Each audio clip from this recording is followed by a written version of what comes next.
welcome back from Mike to Market. I am excited today because I am sitting here with my good friend Denise Ingram from Windermere.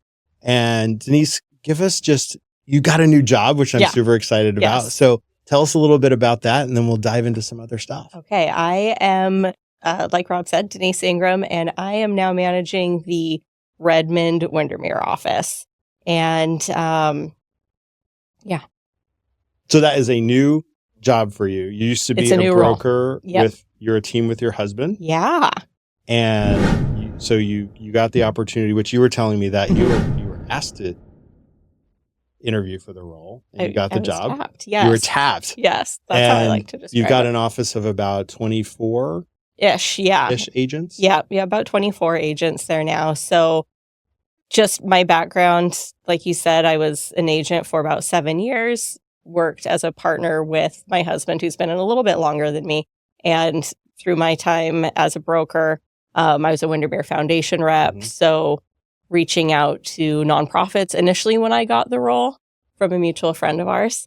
I had one nonprofit that I was an advocate for, and I just grew that role. By the time I went to Redmond, I had 6 different organizations that I helped get grants for. I helped with planning our community service day, Windermere for Kids, which is an event here on the east side where we help families celebrate the holidays. And I was just able to grow that role a lot and do a lot within that. And our ownership recognized that and gave me an opportunity to run Windermere's cash buyer program a few years ago. And then there was some changes there, but they were pleased with how I handled that during the short time that I was in that role and had been finding somewhere else. It's great that I work for a company that sees my potential and recognize that even when I didn't. So I still think what a compliment to you. Yeah. You've kind of progressed that way. Right? Yeah. And you just showed up as yourself. Right. So we were talking about authenticity before, as it relates to how we market ourselves as real estate professionals. Mm-hmm. Right? So the traditional methods, right? Fill in my list. You've got the postcarding, the farming, the cold calls, door knocking, which we both agree. Right. I said I'd rather be poor. I'd rather be poor. That's how awkward it is, right? Yeah, it's awful. To say nothing of what you said before, too, with being on the Ring doorbells, right? Somebody's got footage of me knocking on their door, and then, you walk away without an answer. Or tripping and falling. Oh, 100%. Which I have tripped and fell on my way into 2 houses, going up the stairs of 2 houses. And both times I was showing those properties, and both times my clients ended up getting the house. So it's kind of like good luck for my clients. So it's a good omen if you trip. It's a good omen if I trip. Okay. Yeah. And could be good TV if somebody's recording that. Right. There could be footage out there somewhere. But talk to me a little bit about, Denise and I have actually been talking for a little bit before recording about, the importance of connection and authenticity. And as it relates to whether it be a podcast or other social media. So in your role, both as an agent and also as a branch manager where you're helping to coach and guide other, what kind of challenges do you see agents facing with respect to getting on camera? Right. We talked about fear. Yeah, definitely fear. Fear of looking silly, fear of sounding silly, fear of it like seeming scripted or polished or unauthentic, really. Yeah, because it's foreign. Suddenly, you hit record and you're like, I had nothing to say. Yeah. Right. And we were talking about how in this format, in kind of the video podcast format, we're just having a conversation. There happens to be a mic in front of us, right? Right. And we can hopefully have such a good conversation that the cameras disappear, that type of thing. Right. And, trying to get folks, whether they're a real estate professional or, run a different type of business, to see how this could be a core part of their market to promote themselves. Because, if you started your YouTube channel and you suddenly have 30 videos, that's evergreen content, right? Yeah. Now, one thing we one thing we've noticed, or I've noticed, tell me if you agree, is some real estate professionals, they have the picture on their business card, which is not representative of their current state. Yeah. So sometimes content doesn't age well, but we can overcome that too. Yeah. Yeah. I'm probably due for a new business card, but I'm scared. I liked the way I looked 7 years ago just fine. I'm sure you've not aged a minute. Right. Thank you. Thank you, Rob. But I think it's thinking about evergreen content, right? We can put this up tomorrow and somebody 2 years from now could stumble upon this video and be like, wow, okay, these are people that I want to work with. Because something we say, right? It's not scripted. Yeah. Literally, we're winging this, people. Right. And I came here today not knowing I was going to be doing this, by the way. Otherwise, my hair would have been done. I put it in my original text to you. Oh, you did? Okay, I have no excuse to not have. But that's fine. That's fine. Denise is always up for the challenge, and it's better that way sometimes. Totally. Yeah. Speaking of being authentic. Yeah, but like a postcard doesn't do that. Right. And again, if somebody has that as part of their marketing plan and it's working for them, great. But I know I struggled with that. Like I feel like you're going to throw me in the trash. Well, and the problem with me is that I didn't have the patience for it. It works if you're consistent. And I tell my agents that all the time, like, should I try this? And I'm like, yeah, but know that it works for some people, and the people it works for, it's because they do it consistently twice a month, once a month for maybe years before you see anything from it. When it does pay off, it pays off in spades and you find that it's worth it. But for me, I never had the patience. I would send out 2 postcards and not get any response and then just be really discouraged and be like, oh, I just wasted money and I couldn't just keep doing it, not seeing results. I needed that instant gratification or some sort of gratification. Well, and we talked about this before with respect to social media. Sometimes you get that instant gratification in the form of a like, right? Right. But the consistency still is there. Because if you've got this, let's take YouTube for an example. If you got subscribers and you said, hey, I'm committing to you to putting out 1 video a week, they're going to expect that. And if you start to fall down on that, then you're going to start losing people. Yeah. So it's you got to show up for it. That's true. Well. Yeah. And deliver what you say you're going to deliver. 100%. Yeah. 100%. That makes sense. And then the other thing too is that, your personality comes through, right? More than some of the traditional stuff. The other thing I was just thinking of popped into my head was things like Luxury Home Magazine, right? It's just a broker Bible. I always looked at that and like, wow, that's great. How do you measure that type of stuff? Is it even possible? And this is a question to you. Are you aware? I'm not aware. I'm sure that you could probably find some data, or they would say that, oh, well, you're getting in front of this many people. I think that it serves you as a broker to be able to get more business, to say, hey, look at this home that I listed that was in the magazine, more than advertising for that home or marketing for that home. It's just a way of marketing yourself. Yep. Which is fine too. It's great actually, but just know that, I don't know, it can be a different objective than selling a house. Yeah. And if that's, again, if I know certain brokers they do see a return on that, but I remember asking one of their assistants, I'm like, can you like map back that seller came from this? And they're like, no. But in social media, we talked about analytics before. Yeah. You can totally see that. You can see, hey, this video, I was doing great. And all of a sudden I said, what did I say right here? Because everybody started falling off the cliff. Yeah. And I think there's goodness there, especially when you want to get better. Yeah. Right? 100%. And that's the other thing. I think that's another fear is that, oh, I'm going to put out crappy content. Right.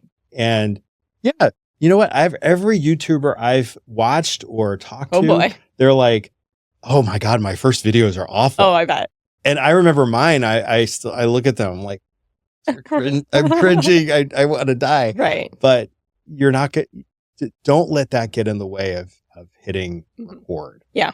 There's a company or another YouTuber out there. He's written a book. It's called YouTube Secrets. And I talk about him because one of my most favorite things that he does in all his videos or all his staff's videos, their intro. It's literally 2 seconds long. And all it is you got to just hit record. And his whole model is, how do I empower other people to make great content? Yeah. And show them how they can make a living off of it, Yeah. potentially. Yeah. But if you don't hit record, Right. you're not. Yeah. But the best videos I've made, I forgot to hit record. So. That may have happened, last week, Will? You're like, nailed it. And then Yes. you hit the button and then it starts counting and you're like, or the sound doesn't come through. Right. I was actually filming with our friend Vanessa. Uh-huh. I dragged her to her house and we were doing something. It was okay. And then I was trying to watch it back and I was like, oh no. No sound. No. Oh, well. Ended up on the cutting room floor. Right.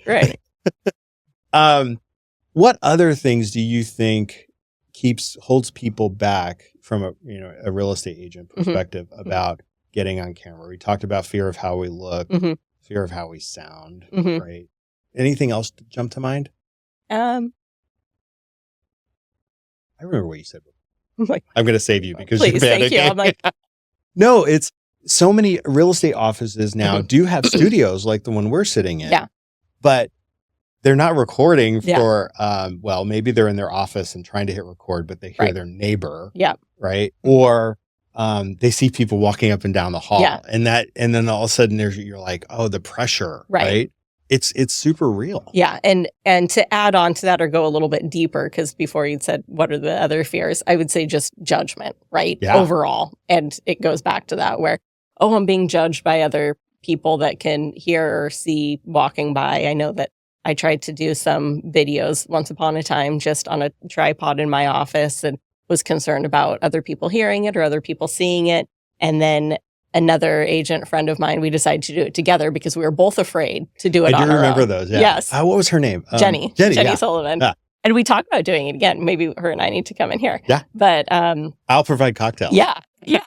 So we were both like, okay, we need to do this, but I haven't wanted to because I've been afraid. And then she said the same thing. I was like, well, what if we do it together? And it had to be her and I kind of having a conversation. It still was kind of scripted. She wanted something a little bit more polished. I was just a little bit more laid back. And I was like, oh, I don't care. It's fine.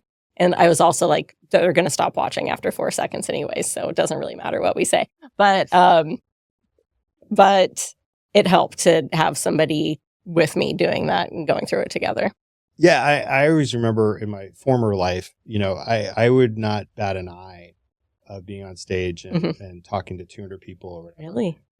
All right, I'd bat an eye. Okay. But I did it. Yeah. But I had an audience to play off of. Oh, when I started, I thought, okay, I'm an introvert. Right. But I could still do it because I had that instant. You can be an introvert and feed off of people's energy. I'm easy. Yeah. All you have to do is laugh at my jokes. Yeah. Very easy. Yeah. But if I don't have that and I was starting to look at the camera, no feedback, I'm like, this is horrible.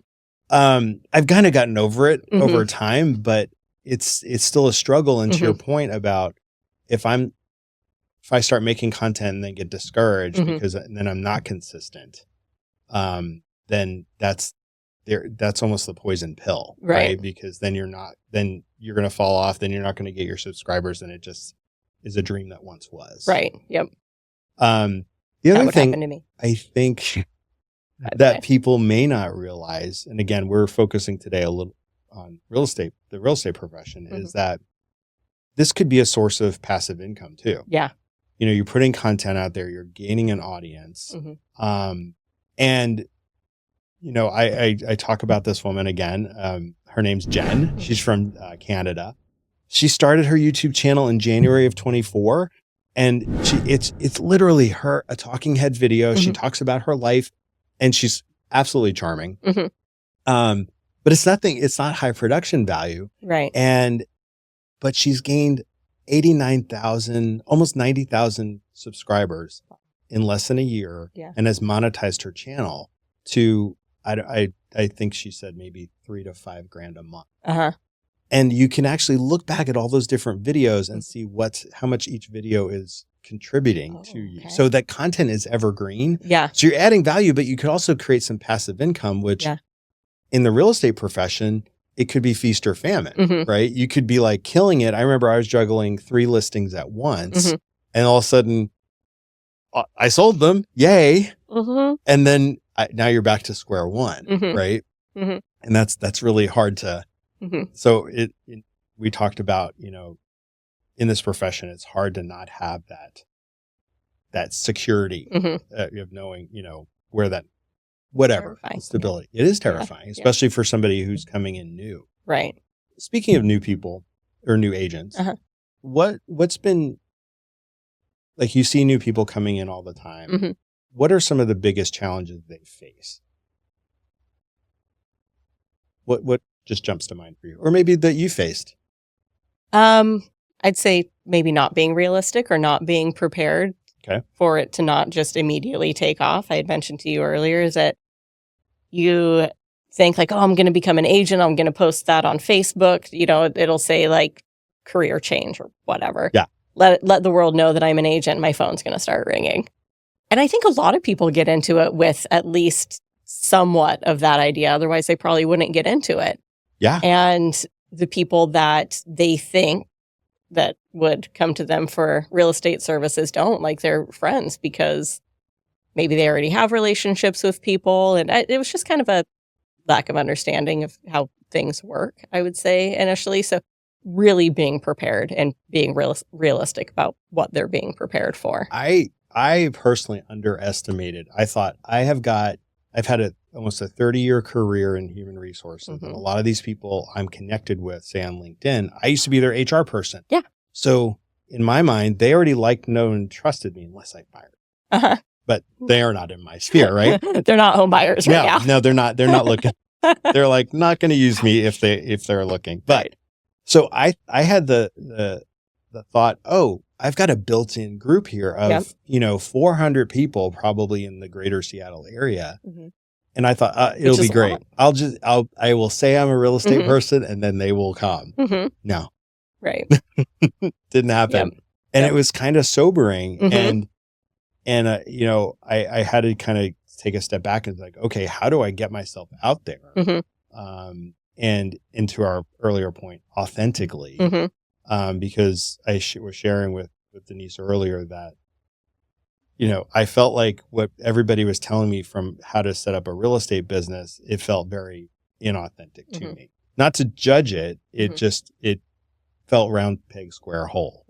So I was always looking for something different to do. And that's how I stumbled upon a different format, a way that's like, hey, this is who I am. Right. You're seeing it real time. We're not scripted. Right. And that's the way to get to know me a little. And I don't think people put enough value in just showing up authentically and being themselves and letting people know who they are. Because when we're working with clients, we're essentially entering a business relationship that can last months or years. 100%. We just sold somebody a house after 2 years of looking. And wow. Yeah.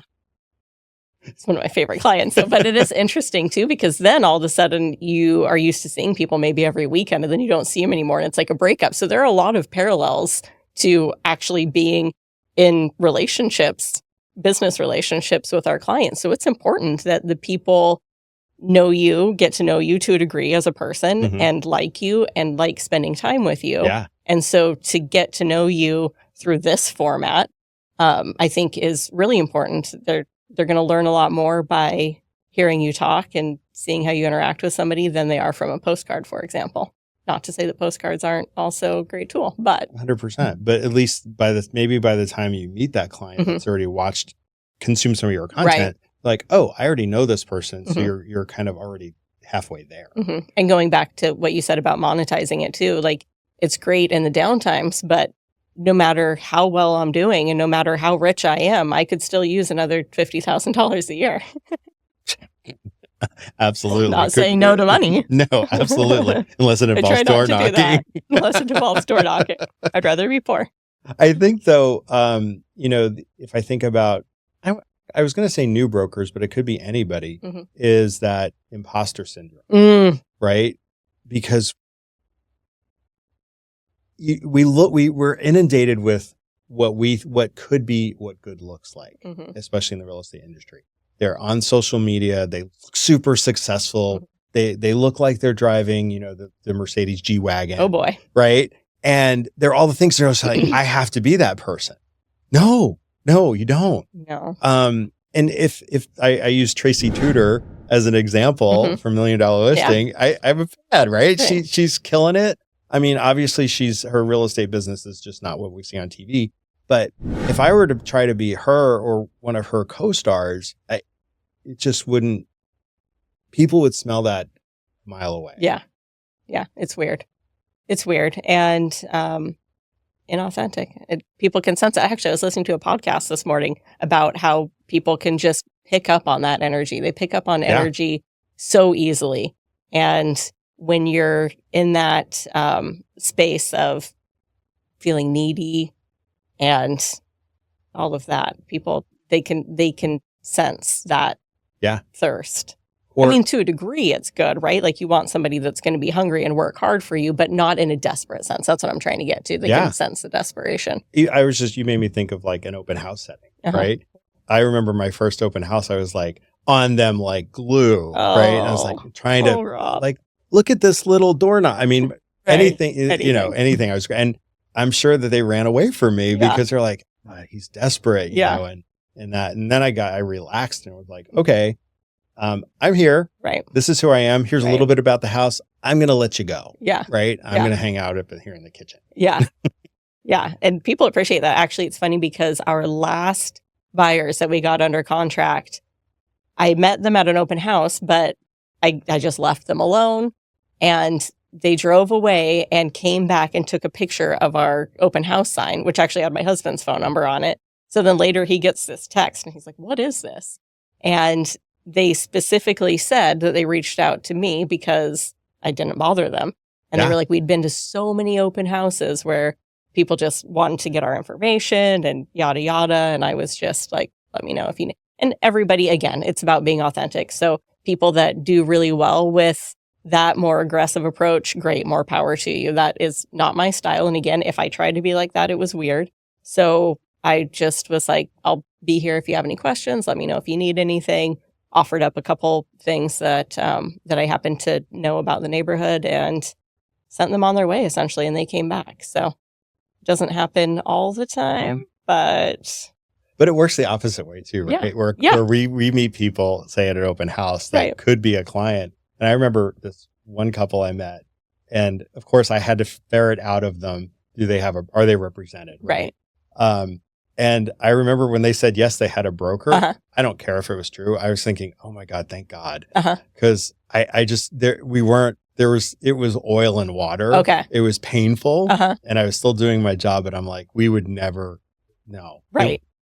You get another broker, best of luck. Yeah. And that's okay. Not everybody was meant for us.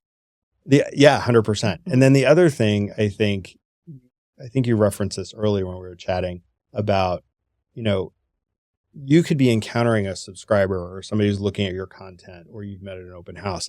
They may not become a client for 6 months, a year, whatever it is until they're ready to buy. So another way social media, more than maybe some other traditional marketing avenues, is good because they can consume your content and then suddenly they're like, I've been watching you for years and when can we work together? I'm ready to buy or sell. Right. And you can stay top of mind. Totally. Yeah. Rather than you might be top of mind when that junk mail comes. Right. But then when they're ready to buy the house, somebody else's postcard comes in. Or they were following somebody else on social media that has now become top of mind. Exactly. Yeah. Exactly. And I think though that the majority brokers are all looking for attention, right? Or anybody in social media is, right? So how do you stand out? And I think the authenticity of, being able to share who you are and what your values are, that type of thing is so important. Well, it's going to help you find your people and people that you'll connect with, which is very important. Yeah. Like you said, the oil and water. Oil and water. Okay. It's like, we're not making salad dressing. It's not oil and vinegar, oil and water. Those oil and water people, like not everybody is the person that you want to work with, and that's okay. And again, not being desperate so that you don't have to say yes to every potential client, but finding those people that you're going to work well with and that they're going to value you. That's the other thing too. Otherwise, it can just feel abusive.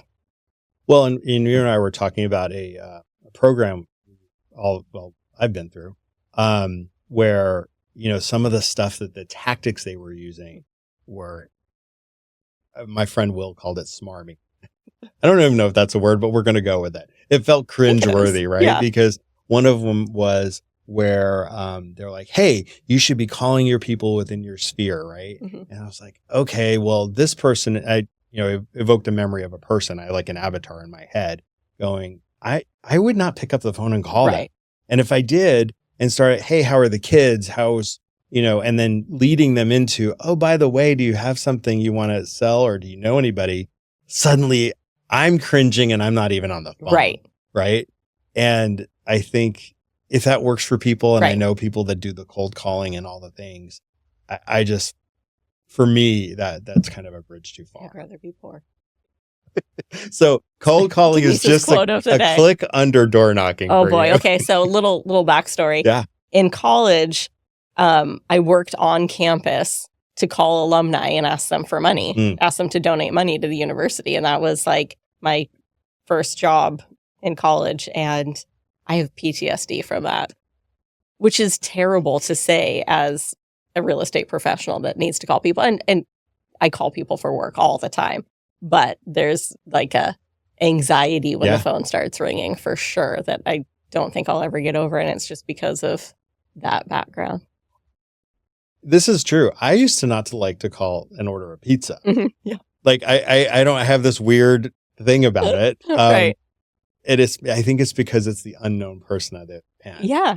But if I know the person, I'm happy to pick up the phone and call them all day. Sure. Yeah. But yeah.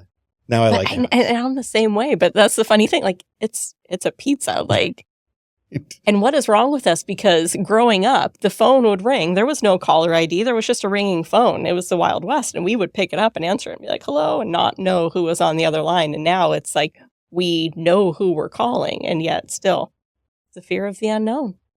But it's not even that unknown. It's the pizza place. It's Pagliacci. It is. We had that last night. Always Pagliacci, yeah. Always good. See, but these are the moments, right? We can't put on a postcard where we're talking about not wanting to call the pizza guy. Yeah. Or somebody may be watching this, like, oh my God, me too. It's so relatable. It's so relatable. And then oftentimes, like, I'll call my spouse and be like, hey, can you order the pizza? And it's not because I can't. It's just because I don't want to do that thing. Gotcha. He's a phone guy, so it's fine. Yeah, that's why you compliment one another, right? Yeah. Well, Denise, any other parting words for our viewers about like being in the real estate industry? If we're talking to brokers, like what's some of the things they should be doing?